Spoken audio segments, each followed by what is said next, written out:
হেই আসসালামু আলাইকুম। আমি আজকে আপনাকে লইট্টা শুটকির যে ভর্তাটা দেখাবো, নিমিষেই ২ প্লেট ভাত শেষ করে ফেলতে পারবেন।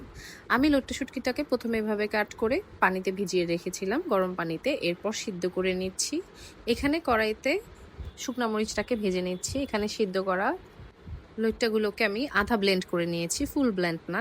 এরপর যে কড়াইতে আমি শুকনা মরিচগুলো ভেজে নিয়েছি, ওগুলো তুলে ঠিক সেই তেলের মধ্যে আমি লইট্টা শুটকিগুলো ভালো করে ভেজে নিব। এরপর অন্য একটি প্লেটের মধ্যে আমি প্রসেসিং করব ভর্তার জন্য। ১ম এ শুকনো মরিচগুলোকে এভাবে হাত দিয়ে ভালো করে কচলিয়ে নিব।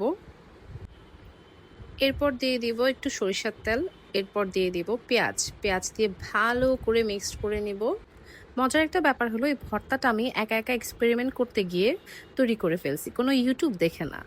এখন আরেকটি প্লেটে এরকম ধনিয়া পাতা, পেঁয়াজ মিক্সড আর হলো লইট্টাটাকে আমরা ভালো করে এভাবে মিক্সড করে ভর্তাটা রেডি করে ফেলবো। ট্রাস্ট মি, অনেক ইয়ামি ছিল।